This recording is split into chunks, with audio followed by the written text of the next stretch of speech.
FEMA Communications shut down, YU55 and Irene EVAC. If you reached this, you are probably aware of the FEMA nationwide communications blackout. This is most certainly interesting news, considering the very next day an asteroid, YU55, is expected to pass about 250,000 miles. Wait, no, 220,000 miles. Hold on, wait, 198,000 miles. And the government wonders why so many people are skeptics. They wonder why so many people refuse to believe what they're saying even time after time. Supposed apocalyptic events come and go. Remember Elenin? Well, it's possible the government really isn't wondering. Take a look at the latest November 7th radio telescope photo released by NASA.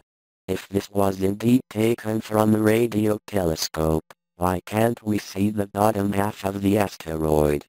It's almost, if NASA is purposefully releasing such images to the public to incite fear. You would think that by now they would know better than to release grainy, pixilated or incomplete images.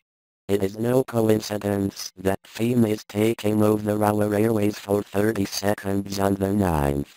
It was first slated to be 3 minutes, but on Saturday the 5th, it was announced that the broadcast would last only 30 seconds. If so much planning was done in the preparation of this broadcast, why shorten it only days before the actual event? This broadcast must have an alternative intent other than to test the infrastructure set in place. Since the Cold War, the emergency broadcast has done nothing but incite fear to the public. Tell yourself that, whenever you hear that horrid broadcast, you don't get shivers down your spine. This scheduled broadcast, literally only hours after the asteroid is set to pass near the Earth at its closest point, will do nothing more than frighten the public, for no benefit. This is a planned maneuver. One can't say it is a mere coincidence they are holding the broadcast only hours after a 400-meter asteroid passes between the Earth and our moon. Every major move by the government is carefully calculated and executed. There are no haphazard decisions made by the global elite. Packwave 11 is a Pacific tsunami drill is also slated to take place on November 9th. Remember Hurricane Irene? It was advised by the government that many areas in New York City were to be evacuated. However, it was well known that Irene didn't have enough energy to produce the storm surge necessary to wipe out the city and its inhabitants. It may be possible that this was an attempt to study the logistics of the necessary potential mandatory evacuation for New York City and its 8 million person population, or any other major city for that matter, for other catastrophic events.